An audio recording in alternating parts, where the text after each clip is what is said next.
నమస్తే welcome to city news. Alluri Sitaramaraju అంతర్జాతీయ విమానాశ్రయం ప్రారంభోత్సవం ప్రధానమంత్రి నరేంద్ర మోదీ చేతుల మీదుగా ఘనంగా జరిగింది. ప్రధాని వెంట governor justice Nazir, CM Chandrababu, deputy CM Pawan Kalyan, Nara Lokesh, కేంద్ర మంత్రి రామ్మోహన్ నాయుడు, గోవా గవర్నర్ అశోక్ గజపతిరాజు తదితరులు పాల్గొన్నారు. ఈ సందర్భంగా టెర్మినల్ భవనం ఆధునిక సదుపాయాలను ప్రధాని పరిశీలించారు. టెర్మినల్ సందర్శనలో భాగంగా చెక్ ఇన్ హాల్, విమానాశ్రయ రూపకల్పన, సాంకేతిక ప్రత్యేకతలను ప్రధాని మోదీకి జేఎంఆర్ సంస్థ ప్రతినిధులు వివరించారు. భోగపురం ఎయిర్పోర్ట్ ను ప్రధానమంత్రి నరేంద్ర మోదీ ప్రారంభించారు. విమానాశ్రయాన్ని ప్రారంభించి జాతికి అంకితం చేశారు.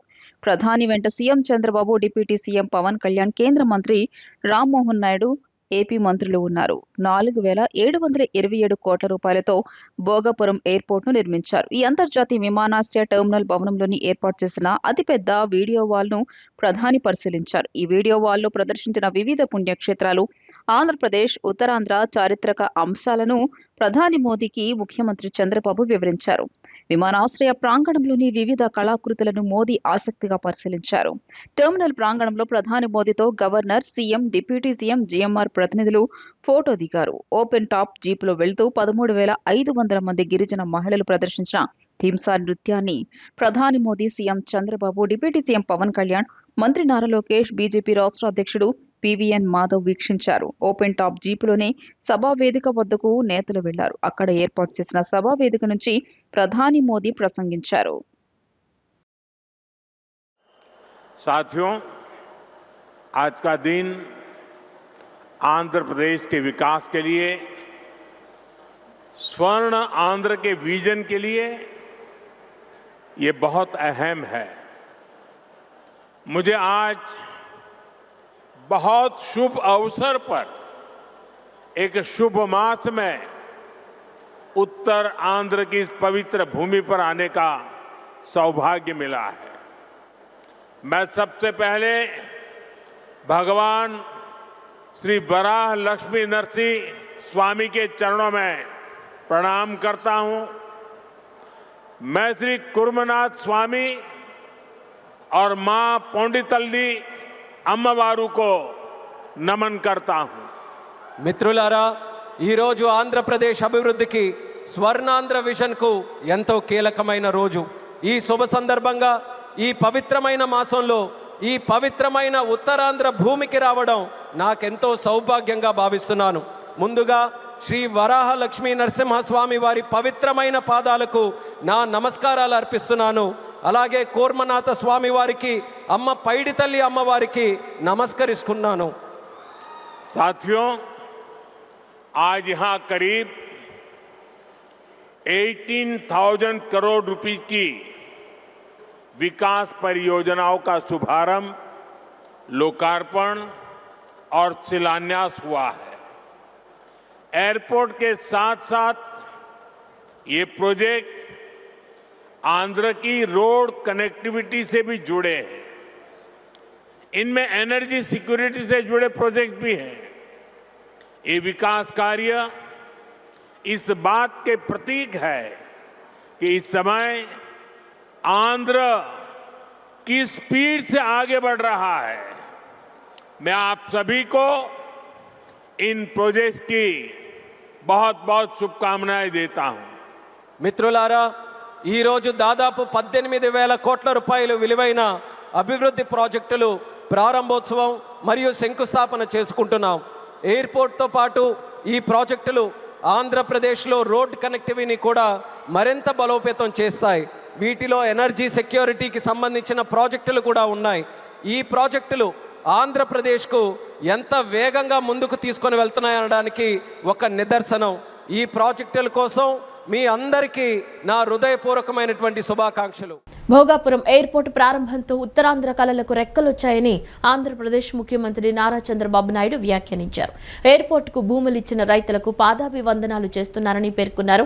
ఉత్తరాంధ్రలో సరికొత్త చరిత్రకు నాంది పలికామని, గూగుల్, స్టీల్ కంపెనీలతో పాటు చాలా సంస్థలు వచ్చాయని, ఉత్తరాంధ్ర దిశ మారబోతున్నాయని వెల్లడించారు. అల్లూరి సీతారామరాజు అంతర్జాతీయ విమానాశ్రయం ప్రారంభోత్సవం ప్రధానమంత్రి నరేంద్ర మోదీ చేతుల మీదుగా ఘనంగా జరిగింది. ఈ సందర్భంగా ముఖ్యమంత్రి చంద్రబాబు మాట్లాడుతూ, ఉత్తరాంధ్రలో ఇది ఇది కొత్త చరిత్రకు నాంది అని, భూములిచ్చిన రైతులకు పాదాభివందనం చేస్తున్నామని తెలియజేశారు. ఉత్తరాంధ్రకు గూగుల్, స్టీల్ కంపెనీలతో పాటు ఎన్నో సంస్థలు వచ్చాయని, 2 ఏళ్ల క్రితం విధ్వంసమైన రాష్ట్రాన్ని ఇప్పుడు పునర్నిర్మాణం చేసుకుంటున్నామని పేర్కొన్నారు. ఎర్ర బస్సు రాదన్నారు, కానీ ఎయిర్ బస్ వచ్చింది. అవహేళన చేసిన వాళ్ళు అడ్రస్ లేకుండా పోయారు అని అన్నారు.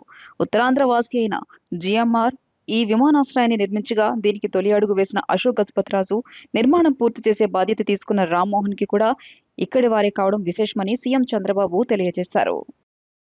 దేశభక్తి రావాలి మీ అందరిలో. భారత్ మాతాకి,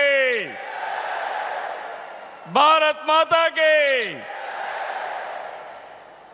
తెలుగు తల్లికి, తెలుగు తల్లికి.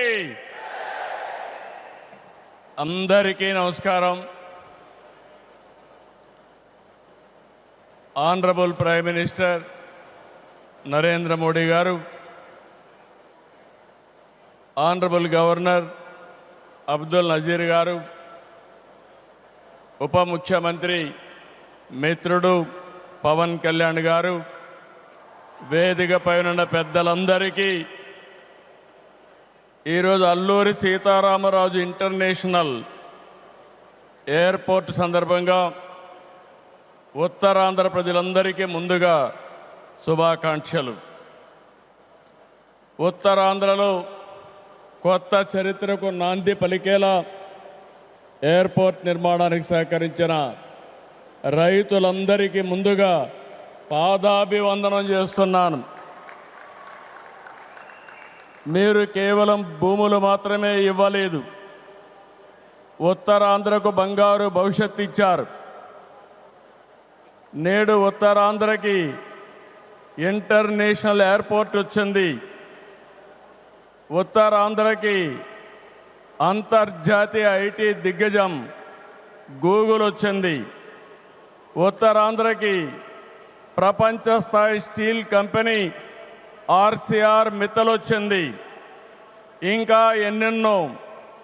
ఇవన్నీ ఎలా వచ్చాయి? ఒక్కసారి మీరు ఆలోచించుకోవాల్సిన అవసరం ఉంది. 2 ఏళ్ల క్రితం విధ్వంసమైన రాష్ట్రం. ఆ రోజు నేను, పవన్ కళ్యాణ్ గారు, నరేంద్ర మోడీ గారి నాయకత్వంలో మీ అందరికీ ఒక హామీ ఇచ్చాం. రాష్ట్రాన్ని పునర్నిర్మాణం చేస్తామన్నాం, నిలబెట్టుకున్నాం. మోడీ గారి చేతుల మీదుగా ప్రారంభించుకున్న ఎయిర్పోర్టు ఉత్తరాంధ్రకు ఒక మణిహారం. నేను అందుకే పదే పదే చెప్తున్నాను, ఉత్తరాంధ్ర కలలకు రెక్కలొచ్చాయి. ఎర్ర బస్సు రాదన్నారు, ఎయిర్ బస్ వచ్చింది. అవహేళన చేసిన వాళ్ళు అడ్రస్ లేకుండా పోయే పరిస్థితికి వచ్చారు. ఆ రోజు ఎన్నో ఈ ప్రాంత ఆశలని, ఆకాంక్షల్ని తక్కువ చేశారు, అడ్డుపడ్డారు. అన్ని అధిగమించాం. అద్భుతమైన ఎయిర్పోర్ట్ ఈరోజు నిర్మాణం అయిందంటే ఇది ఉత్తరాంధ్రకి గర్వ కారణమని మరొకసారి విజ్ఞప్తి చేస్తున్నాను. భోగాపురంలో జరిగిన అల్లూరి సీతారామరాజు అంతర్జాతీయ విమానాశ్రయం ప్రారంభోత్సవ సభలో ఉప ముఖ్యమంత్రి పవన్ కళ్యాణ్ మాట్లాడారు. దేశాన్ని ప్రగతి పదంలో నడిపిస్తున్న ప్రధాని నరేంద్ర మోదీ 140 కోట్ల మంది ప్రజల ఆకాంక్షలను సాకారం చేస్తున్నారని కొనియాడారు. తెలుగు జాతి ఎవరికీ తలవంచదని అల్లూరి సీతారామరాజు గర్జించారని గుర్తు చేశారు. ప్రధాని మోదీ వికసిత భారత సాధన దిశగా అంకిత భావంతో కృషి చేస్తున్నారని ఆయన ప్రశంసించారు. అమ్మ, నువ్వు మా కోసం కష్టపడ్డావు, నాన్న నువ్వు మా కోసం కష్టపడ్డావు అని. అలాగే ఈ దేశ ప్రధానికి, సెలవు తీసుకోకుండా పనిచేస్తున్న ఈ దేశ ప్రధానికి మనం ఇవ్వగలిగేది, మీరు మా కోసం ఎంత కష్టపడ్డారు, మీరు మా కోసం నిరంతరం ఎంత శ్రమ తీసుకున్నారని చెప్పడమే మనందరి కర్తవ్యం. అలాంటి గౌరవ ప్రధానమంత్రి గారికి మనస్ఫూర్తిగా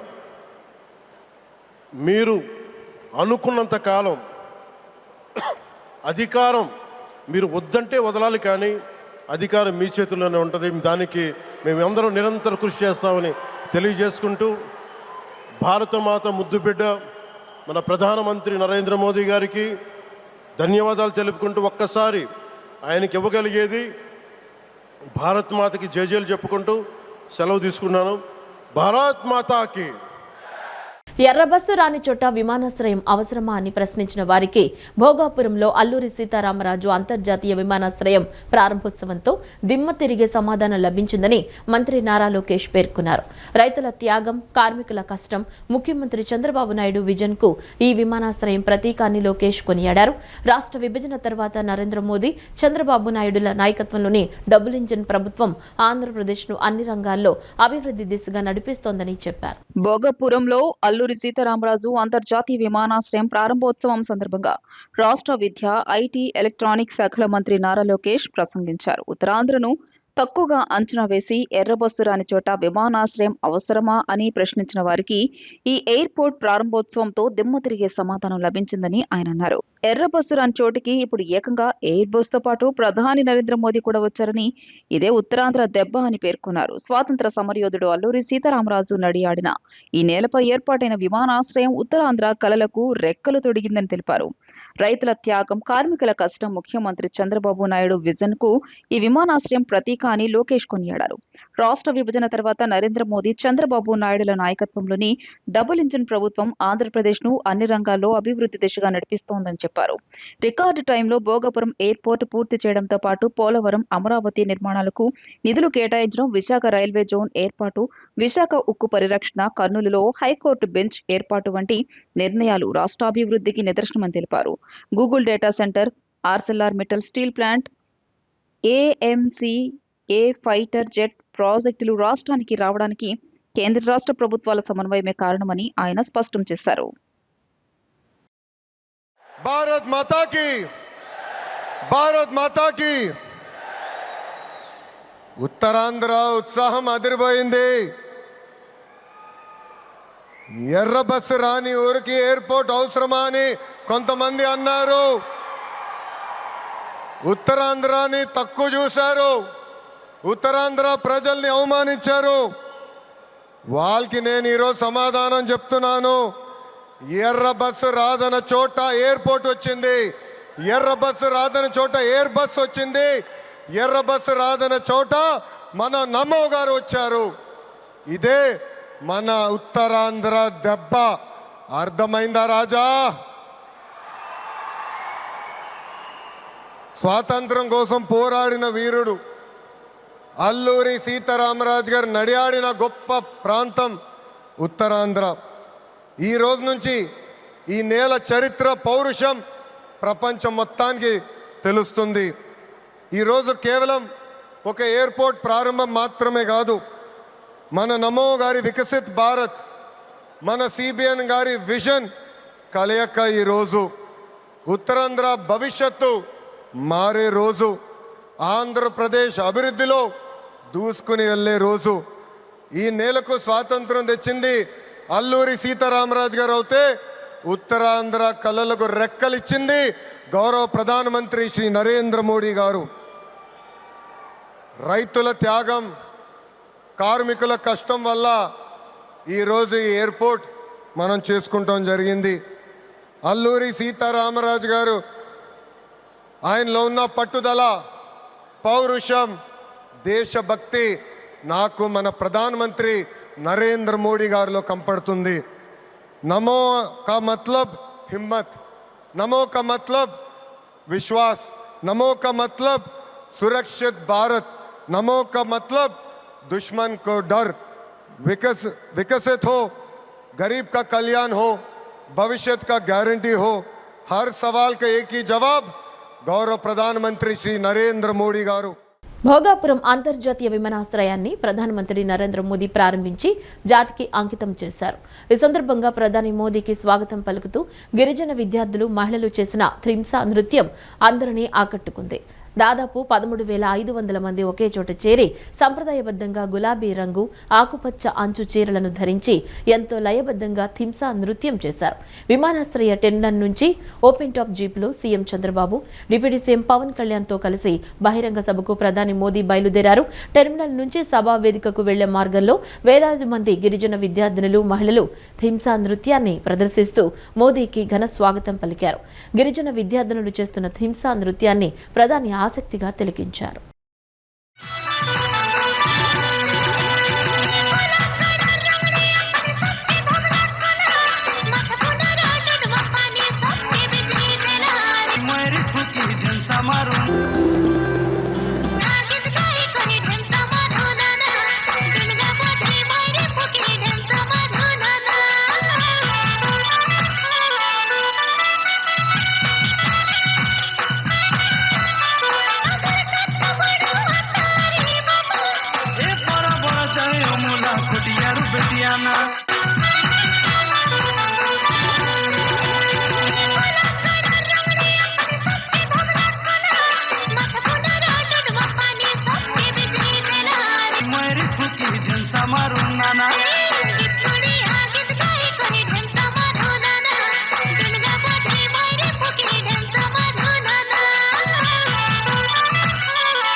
విజయవాడ ఇంద్రకీలాద్రిపై కొలువు తీరిన శ్రీ కనకదుర్గమ్మ అమ్మవారిని ఆస్ట్రేలియా సహాయ మంత్రి జూలియన్ హిల్ తన అధికారిక బృందంతో కలిసి దర్శించుకున్నారు. ఆలయానికి చేరుకున్న వారికి ఆలయ అధికారులకు ఆలయ సంప్రదాయం ప్రకారం స్వాగతం పలికారు.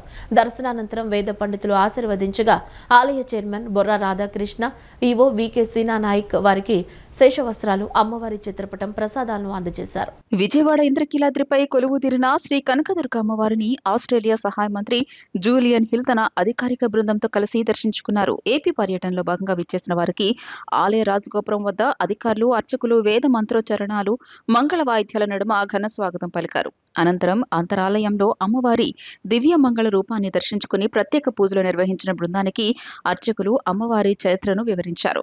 దర్శనానంతరం వేద పండితులు ఆశీర్వదించగా ఆలయ chairman Borra Radhakrishna, EO VK Seena Naik వారికి శేషవస్త్రాలు, అమ్మవారి చిత్రపటం, ప్రసాదాలను అందజేశారు.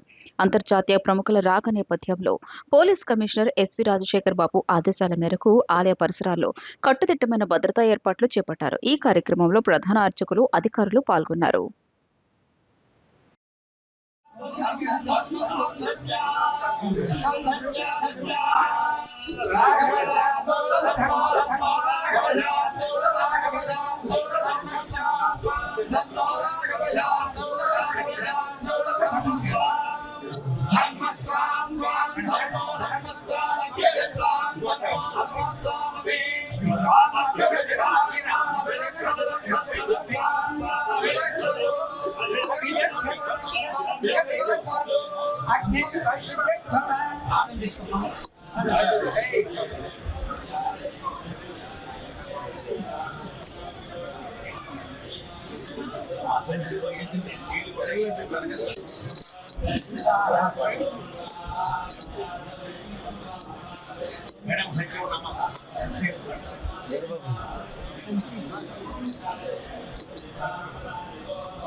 నాగార్జున సాగర్ శ్రీశైలం టైగర్ రిజర్వ్ పరిధిలోని రాచర్ల బీట్లో పులి మృతి చెందడంపై ఉప ముఖ్యమంత్రి పవన్ కళ్యాణ్ ఆందోళన వ్యక్తం చేశారు.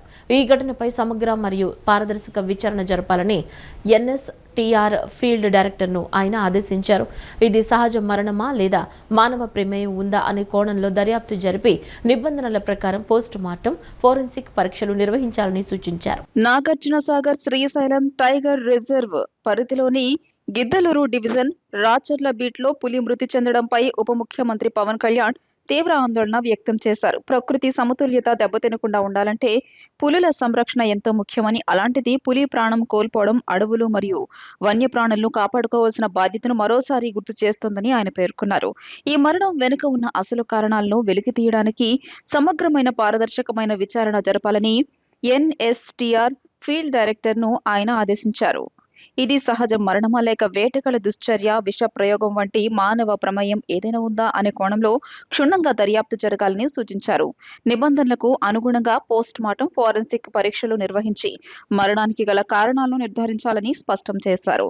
భవిష్యత్తులో ఇలాంటి సంఘటనలు పునరావృతం కాకుండా అటవీ ప్రాంతాల్లో పెట్రోలింగ్ ను తక్షణమే పెంచాలని, క్షేత్రస్థాయి నిఘాను బలోపేతం చేయాలని అటవీ శాఖ అధికారులను ఆదేశించారు. ఆంధ్రప్రదేశ్ అటవీ సంపదను, జీవ వైవిధ్యాన్ని రక్షించుకోవడానికి కూటమి ప్రభుత్వం కట్టుబడి ఉందని తెలియజేశారు. ఈ ఘటనలో ఎవరి ప్రమేయం ఉన్నట్లు తేలినా చట్ట ప్రకారం అత్యంత కఠినమైన చర్యలు ఉంటాయని హెచ్చరించారు.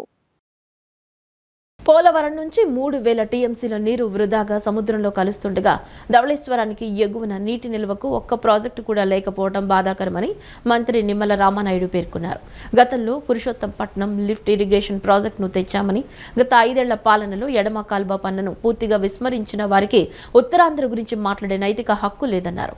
జగన్ ప్రభుత్వం నీటిపారుదల శాఖలో 18,000 కోట్ల బకాయిలు పెట్టి వెళ్లినా ఉత్తరాంధ్రకు న్యాయం చేయాలనే ఉద్దేశంతో 1,800 కోట్లు వెచ్చించి పోలవరం ఎడమ కాలువ పనులను 2 ఏళ్లలోనే పూర్తి చేశామని తెలిపారు. పోలవరం నుంచి 3,000 టీఎంసీల నీరు వృధాగా సముద్రంలో కలుస్తుండగా ధవళేశ్వరానికి ఎగువన నీటి నిల్వకు ఒక ప్రాజెక్టు కూడా లేకపోవడం బాధాకరమని మంత్రి నిమ్మల రామానాయుడు పేర్కొన్నారు. గతంలో చంద్రబాబు ప్రతి సోమవారాన్ని పోలవరం పనులకి కేటాయించి 72% పూర్తి చేశారని, 2019లో ప్రభుత్వం మారకుండా ఉంటే 2024 నాటికే పోలవరం పూర్తయ్యేదని తెలియజేశారు. కానీ ఒక్క ఛాన్స్ అంటూ అధికారంలోకి వచ్చిన గత ప్రభుత్వం పోలవరాన్ని డయాఫ్రమ్ వాల్ ను పూర్తిగా ధ్వంసం చేసిందని విమర్శించారు.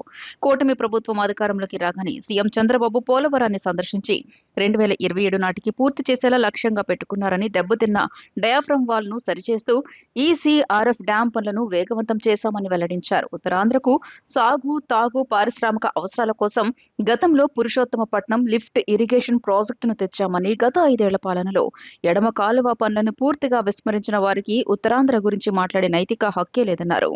జగన్ ప్రభుత్వం నీటిపారుదల శాఖలో 18,000 కోట్ల రూపాయల బకాయిలు పెట్టి వెళ్లినా ఉత్తరాంధ్రకు న్యాయం చేయాలనే ఉద్దేశంతో 1,800 కోట్ల రూపాయలు వెచ్చించి పోలవరం ఎడమ కాలువ పనులను 2 ఏళ్లలోనే పూర్తి చేశామని తెలిపారు. ఈ ఆగస్టు నెలలోనే ఎడమ కాలువ ద్వారా ఉత్తరాంధ్రకు గోదావరి జలాలు తరలించాలని చంద్రబాబు ఆదేశించారని, పనుల్లో జాప్యం చేస్తున్న ఏజెన్సీలపై మంత్రి ఆగ్రహం వ్యక్తం చేస్తూ అధికారులపై చర్యలు తప్పవని హెచ్చరించారు.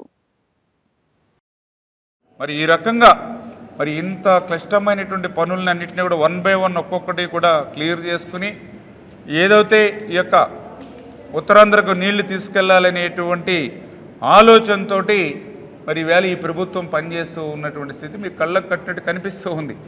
ఇప్పుడు కూడా మీరు చూస్తూ ఉన్నారు, దగ్గర 3:30 టైం అవుతుందేమో. రాత్రి చూస్తే మేము 11-12 దాకా మేము అక్కడ పిఠాపురం కానీ రివ్యూ, ఉదయం 6 గంటల నుంచి మళ్ళీ మా పని ప్రారంభం. అటు ముఖ్యమంత్రి గారు మీరు చూస్తున్నారు, వారానికి 3-4 ప్రజావేదికలు. అదేవిధంగా పవన్ కళ్యాణ్ గారు అనారోగ్యం ఏదైతే ఆయన శస్త్రచికిత్సను కూడా లెక్క చేయకుండా ఆయన ఎప్పటికప్పుడు రివ్యూలు చేసుకుంటూ ఏదైతే ఆ పరిపాలనా దిశగా ఆయన పడేటువంటి కష్టం, లోకేష్ గారి కష్టం అంటే ఇట్లా ముఖ్యమంత్రి దగ్గర నుంచి, ఉప ముఖ్యమంత్రి దగ్గర నుంచి, మంత్రుల దగ్గర నుంచి, మా శాసనసభ్యుల దగ్గర నుంచి తిండి తిప్పలు లేకుండా నిద్రలకు దూరంగా ఉండి, ఇల్లు వాకలికి దూరంగా ఉండి ఈ ఆంధ్రప్రదేశ్ రాష్ట్రాన్ని సస్యశ్యామలు చేయాలని అంటే అందులో ప్రధానంగా నీరే శరణ్యం అని చెప్పి ఈ రకంగా ఒక టార్గెట్ పెట్టుకుని మొన్న ఒక హంద్రీనిమా మీరందరూ కూడా చూశారు. 5 సంవత్సరాల్లో నేను రాయలసీమ బిడ్డ అని చెప్పుకునేటువంటి జగన్మోహన్ రెడ్డి 5 సంవత్సరాల్లో చేయలేనిటువంటి పనిని ఒక్క సంవత్సరంలోనే హంద్రీనిమా ఫస్ట్ ఫేజ్ను పూర్తి చేసి 728 కిలోమీటర్కి నీరు తీసుకెళ్ళాం. అదేవిధంగా ఇప్పుడే ఈ ఆగస్టు నెలలో అంటే ఒక తేదీ అటు ఇటు కానీ ఆగస్టు నెలలోనే మళ్ళీ ముఖ్యమంత్రి గారి ద్వారా ఈ Polavaram left main canal first phase పనుల్ని కంప్లీట్ చేసుకుని ఉత్తరాంధ్రకు నీరు అందించబోతూ ఉన్నాం. అదేవిధంగా వెలిగొండ 30 సంవత్సరాల కళ, ప్రకాశం జిల్లా వెనకబడినటువంటి జిల్లా, ఫ్లోరైడ్ బాధితులు ఉన్నటువంటి జిల్లా, అటువంటి జిల్లాకు సైతం వెలిగొండ ప్రాజెక్టుని 30 సంవత్సరాల కళని గత ముఖ్యమంత్రి పూర్తి కాకుండానే పూర్తయినట్టుగా జాతికి అంకితం చేసి దగా మోసం గత ముఖ్యమంత్రి చేస్తే ఈరోజు 3,000 కోట్ల రూపాయలు 2 సంవత్సరాల్లో ఖర్చు పెట్టి లైనింగ్, బెంచింగ్, ఫీడర్ కెనాలు 900 కోట్ల రూపాయలు R&R ఇన్ని చేసుకుని వేళ ఈ సెప్టెంబర్లోనే ఆ వెలుగొండ ప్రాజెక్టు ద్వారా ఈవేళ ప్రకాశం జిల్లాకు నీళ్లు తీసుకురావాలని. అంటే నేను ఎందుకు చెప్తున్నానంటే ఈ ఆర్థిక పరంగా ఇబ్బందులు ఉన్నాయి. ఇంటింటికి తెలుగుదేశం కార్యక్రమం ప్రభుత్వం చేస్తున్న అభివృద్ధి సంక్షేమ కార్యక్రమాలను ప్రతి కుటుంబానికి చేరవేసే సమర్థవంతమైన వేదికగా నిలుస్తుందని ఎమ్మెల్యే బోండా ఉమా పేర్కొన్నారు.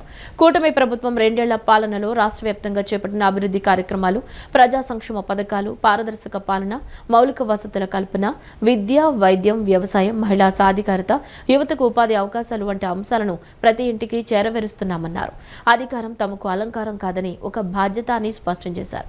24వ division Giripuram gospel Paul church వద్ద నుండి కూటమి ప్రభుత్వం అధికారంలోకి వచ్చి 2 ఏళ్లు పూర్తి చేసుకున్న సందర్భంగా గౌరవ ముఖ్యమంత్రి నారా చంద్రబాబు నాయుడు ఆదేశాల మేరకు తెలుగుదేశం పార్టీ ప్రతిష్టాత్మకంగా నిర్వహిస్తున్న 2 ఏళ్ల నమ్మకం సంక్షేమం అభివృద్ధి ఇంటింటి ప్రచార కార్యక్రమం జరిగింది. ఈ కార్యక్రమంలో ప్రభుత్వ విప్ సెంట్రల్ నియోజకవర్గ శాసనసభ్యులు బోండా ఉమామహేశ్వరరావు పాల్గొని ఇంటింటికి తెలుగుదేశం కార్యక్రమంలో భాగంగా 2 ఏళ్లలో జరిగిన అభివృద్ధిని వివరించే కరపత్రాలను పంపిణీ చేశారు. ఈ సందర్భంగా బోండా ఉమా మాట్లాడుతూ కూటమి ప్రభుత్వం 2 ఏళ్ల పాలనలో రాష్ట్ర వ్యాప్తంగా చేపట్టిన అభివృద్ధి కార్యక్రమాలు, ప్రజా సంక్షేమ పథకాలు, పారదర్శక పాలన, మౌలిక వసతుల కల్పన, విద్య, వైద్యం, వ్యవసాయం, మహిళా సాధికారత, యువతకు ఉపాధి అవకాశాలు వంటి అంశాలను ప్రతి ఇంటికి వెళ్లి ప్రజలకు వివరిస్తున్నామని అన్నారు. అదేవిధంగా సూపర్ 6 హామీల అమలు, ప్రజలకు అందుతున్న సంక్షేమ పథకాలు, అర్హులైన ప్రతి కుటుంబానికి ప్రభుత్వం అందిస్తున్న ప్రయోజనాలను వివరించి ప్రభుత్వంపై ప్రజల్లో మరింత విశ్వాసాన్ని పెంపొందిస్తున్నామన్నారు. మీరు కట్టుకుంటారంటే మనం దగ్గర నుండి కట్టిస్తాం. పర్మిషన్ అవన్నీ ఫ్రీగా చేస్తాం, ఇబ్బంది ఏం లేదు, రూపాయి ఖర్చు లేకుండా చేస్తాం. మీరు చేసుకుని రండి. పట్టాలు ఆల్రెడీ కొంతమంది రిజిస్ట్రేషన్ చేసిస్తాం, ఇంకొంతమంది చేయాలి, అవి కూడా చేపించేస్తా, ఏం ఇబ్బంది ఏం లేదు. ఆల్రెడీ స్టార్ట్ చేశాం కదా, చాలా మంది చేసాం, చేపిస్తాను వెళ్ళి. రాజమహేంద్రవరం వద్ద గోదావరి ఉధృతి క్రమంగా పెరుగుతోంది. ధవళేశ్వరం వద్ద నీటి మట్టం 11.75 అడుగులకు చేరితే అధికారులు మొదటి ప్రమాద హెచ్చరిక జారీ చేయనున్నారు. అంబేద్కర్ కోనసీమ జిల్లాలో 17 మండలాలు 32 లంక గ్రామాలకు వరద ముప్పు ఉన్నట్లు గుర్తించిన అధికారులు ముందస్తుగా సహాయక చర్యలకు సిద్ధమవుతున్నారు. రాజమహేంద్రవరం వద్ద గోదావరి ఉధృతి క్రమంగా పెరుగుతోంది. ఎగువ నుంచి భారీగా వరద నీరు రావడంతో నదిలో ప్రవాహ స్థాయి పెరుగుతోంది. బ్యారేజీ 175 గేట్లు ఎత్తి వచ్చిన వరద వచ్చినట్లుగా దిగువకు వదులుతున్నారు. ధవళేశ్వరం వద్ద నీటి మట్టం 11.75 అడుగులకు చేరితే అధికారులు మొదటి ప్రమాద హెచ్చరిక జారీ చేయనున్నారు. అంబేద్కర్ కోనసీమ జిల్లాలో 17 మండలాలు 32 లంక గ్రామాలకు వరద ముప్పు ఉన్నట్లు గుర్తించిన అధికారులు ముందస్తుగా సహాయక చర్యలకు సిద్ధమవుతున్నారు. వరద దృష్ట్యా జిల్లాలో సిబ్బంది, అధికారులకు సెలవులను కలెక్టర్ రద్దు చేశారు. బ్యారేజీ నుంచి దిగువన ఉన్న గౌతమి, వృద్ధ గౌతమి, వశిష్ట, వైనతేయ నదీపాయలు పోటెత్తి ప్రవహిస్తున్నాయి. బ్యారేజ్ కు దిగువన ఉన్న లంక గ్రామాల ప్రజలు మర పడవల సాయంతో రాకపోకలు సాగిస్తున్నారు. లంక గ్రామాల్లో జాయింట్ కలెక్టర్ పర్యటించి అధికారులకు వరద హెచ్చరికలపై దిశానిర్దేశం చేశారు. పి గన్నవరం మండలం బూరుగులంక రేవులో వరద రేవు పరిస్థితిని అధికారులు అంచనా వేశారు. విద్యార్థులు, గర్భిణీలు, వృద్ధులు ఎవరూ ఇబ్బంది పడకుండా చర్యలు తీసుకోవాలని ఆదేశించారు. కోనసీమలో వివిధ నదీపాయల్లో తాత్కాలిక బాటలు తెగిపోయాయి. ఏలూరు జిల్లా వేలూరుపాడు మండల పరిధిలో వరద ఉధృతి ఎక్కువగా ఉన్న ప్రాంతాల్లోని ప్రజలను సురక్షిత ప్రాంతాలకు తరలించాలని జిల్లా కలెక్టర్ వెట్రిసెల్వి ఆదేశించారు. పునరావాస కేంద్రాలను సిద్ధం చేయాలని అధికారులకు ఆదేశించారు. తెలంగాణలోని భద్రాచలం వద్ద గోదావరి ఉగ్రరూపు దాల్చింది. ఎగువ నుంచి వస్తున్న వరదతో ప్రవాహం పోటెత్తుతుంది. గోదావరి నీటి మట్టం 54.8 అడుగులు చేరింది. దీంతో అధికారులు 3వ ప్రమాద హెచ్చరిక జారీ చేశారు. ప్రస్తుతం భద్రాచలం వద్ద గోదావరిలో 14.26 లక్షల క్యూసెక్ల ప్రవాహం ఉంది. పోటెత్తుతున్న వరదతో స్నానఘట్టాలు, కళ్యాణకట్ట, విద్యుత్ స్తంభాలు మునిగిపోయాయి.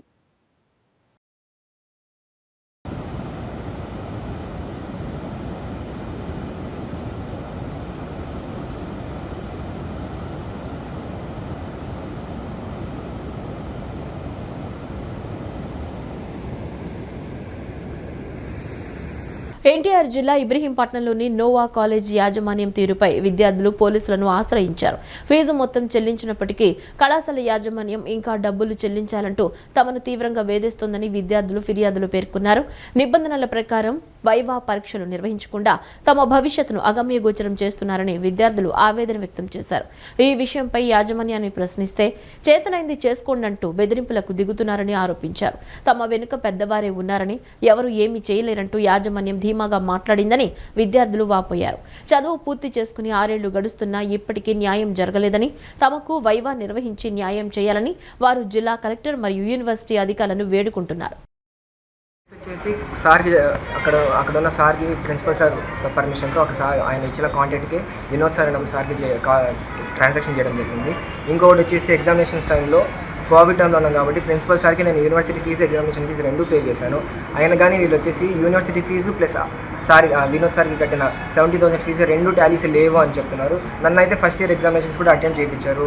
ఇప్పుడు దాకా నేను ఫైనల్ ఇయర్ దాకా కూడా వచ్చేసాను. ఇప్పుడు వీళ్ళు ఈ పాయింట్ మీద నన్ను వచ్చేసి వైవా కండక్ట్ చేయకుండా నా స్టడీస్ డిలే చేస్తున్నారు. ప్లీజ్ హెల్ప్ చేయవలసిందిగా కోరుతున్నాను. సూపర్ స్టార్ కృష్ణ సినీ వారసుడు 3వ తరం నటుడు సూపర్ స్టార్ జై కృష్ణ నటించిన తొలి చిత్రం శ్రీనివాస మంగాపురం భారీ విజయం సాధించడం హర్షణీయమని సుధాస్వామి అన్నారు. రానున్న కాలంలో సూపర్ స్టార్ జై కృష్ణ మరిన్ని విజయోత్సవాలను అందుకోవాలని ఆయన ఆకాంక్షించారు. సూపర్ స్టార్ కృష్ణ సినీ వారసుడు 3వ తరం నటుడు సూపర్ స్టార్ జై కృష్ణ శ్రీనివాస మంగాపురం చిత్రం ద్వారా 30వ తారీఖు రిలీజ్ అయ్యి సంచలనాత్మక విజయం సాధించిన సందర్భంగా విజయవాడ కృష్ణ పార్క్ లో కాంస్య విగ్రహం వద్ద కేక్ కటింగ్ కార్యక్రమం జరిగింది. ముందుగా ఆయన అభిమానులు సూపర్ స్టార్ కృష్ణకి నివాళులు అర్పించారు. ఈ సందర్భంగా సుధాస్వామి మాట్లాడుతూ సినిమా సూపర్ డూపర్ హిట్ అయినందుకు హీరో జై కృష్ణకి, దర్శకుడు భూపతి, నిర్మాత అశ్విన్ దత్ కు, జెమినీ గణేష్ కు, లెజెండరీ నిర్మాతకు ప్రత్యేక ధన్యవాదాలు తెలియజేస్తున్నానన్నారు. ఈ సినిమా ఇంత ఘన విజయాన్ని సాధించడానికి ముఖ్య కారకులైనటువంటి సీనియర్ కృష్ణ అభిమానులు, అశేష అభిమానుల ఆదరణతో, మహేష్ బాబు అభిమానుల ఆదరణతో ఈ చిత్రం సూపర్ డూపర్ హిట్ చేసిన ప్రేక్షకులందరికీ కూడా జై కృష్ణ బాబుని ఆశీర్వదించమని, మరెన్నో మంచి కుటుంబ కథా చిత్రాలు, యాక్షన్ చిత్రాలు, క్రైమ్ చిత్రాలు, ఇలాగే కృష్ణ ఎలాగైతే అన్ని రకాల చిత్రాల్లో నటించి 350 చిత్రాలకు పైగా నటించి ప్రజల ఆదరాభిమానాన్ని చూరగొన్నారో అదేవిధంగా జై కృష్ణ అని కూడా ఆదరించాలని కోరారు. అలాగే మహేష్ బాబు మొదటి చిత్రం రాజకుమారుడు, కృష్ణ మొదటి చిత్రం తేనె మనసులు, అలాగే జయకృష్ణ నటించిన శ్రీనివాస మంగాపురం కూడా విజయవాడ అలంకార్ థియేటర్లో సెంటిమెంట్ గా రిలీజ్ అయ్యి ఘన విజయం సాధించడం హర్షణీయమన్నారు. ఈ శుభ సందర్భంగా ఈ రోజు హీరోకి, హీరోయిన్ కి, దర్శకులకి, నిర్మాతలకి అందరికీ కూడా ప్రత్యేక శుభాకాంక్షలు తెలియజేస్తూ ఈ సినిమాను ఆదరించి జయకృష్ణ బాబుని ఆశీర్వదించాల్సిందిగా అశేష ప్రజానికాన్ని ప్రార్థిస్తూ సినిమాని అందరూ థియేటర్కి వెళ్లి చూసి జయకృష్ణ బాబుని ఆశీర్వదించాలని ఆకాంక్షించారు. జయకృష్ణ బాబుని ఆశీర్వదించమని, మరెన్నో మంచి కుటుంబ కథా చిత్రాలు, యాక్షన్ చిత్రాలు, క్రైమ్ చిత్రాలు, ఇలాగా కృష్ణ గారు ఎలాగైతే అన్ని రకాల చిత్రాల్లో నటించి 350 చిత్రాల పైగా నటించి ప్రజల ఆదరాభిమానాల్ని చూరగొన్నారో అలాగే మహేష్ బాబు కూడా మొదటి చిత్రం రాజకుమారుడు, కృష్ణ గారి మొదటి చిత్రం తేనె మనసులు, అలాగే జయకృష్ణ నటించిన శ్రీనివాస మంగాపురం కూడా సినిమా కూడా అదే థియేటర్ విజయవాడ అలంకార్ థియేటర్లో సెంటిమెంట్గా రిలీజ్ అయ్యి ఘన విజయం సాధించిన శుభ సందర్భంగా ఈరోజు హీరోకి, హీరోయిన్కి, దర్శకులకి, నిర్మాతలకి అందరికి కూడా ప్రత్యేక శుభాకాంక్షలు తెలియజేస్తూ ఈ సినిమాను ఆదరించి జయకృష్ణ బాబుని ఆశీర్వదించవలసిందిగా అశేష ప్రజానీకానికి ప్రార్థిస్తూ సినిమాని అందరూ థియేటర్కి వెళ్ళి చూసి జయకృష్ణ బాబుని ఆశీర్వదించాల్సిందిగా కోరుకుంటూ సెలవు తీసుకుంటున్నాం. ఈ జయకృష్ణ గారు చాలా బాగా నటించారు. మేము అందరం కలిసి నిన్న సినిమాకి వెళ్ళాము. చాలా బాగుంది సినిమా కూడా. అలాగే సూపర్ స్టార్ మన మహేష్ బాబు గారి అందము, కృష్ణ గారి చిరునవ్వు రెండు కలగలిపిన ఇదే మన జయకృష్ణ గారు. ఆయనలో చూసాం మేము. అది చిత్రం చాలా బాగుంది. హీరోయిన్ కూడా తన పాత్రలో తను బాగా నటించింది. మన కృష్ణ గారు వారసత్వము, జయకృష్ణ గారు బాగా ఇంకా ముందుకు తీసుకెళ్తారు. ఇంకా ముందు మంచి సినిమాలు చేస్తారని చెప్పని మేమందరం కోరుకుంటున్నామండి. ఈరోజు Srinivasa Mangapuram cinema block buster hit అవ్వడంతో ఇక్కడ సుధాస్వామి గారి ఆధ్వర్యంలో సంబరాలు నిర్వహించడం జరిగింది. సినిమాని అందరూ థియేటర్లో చూసి జయకృష్ణ బాబుని ఆశీర్వదిస్తారని మనస్ఫూర్తిగా కోరుకుంటూ ఈ వార్తలు ఇంతటితో సమాప్తం. నమస్కారం.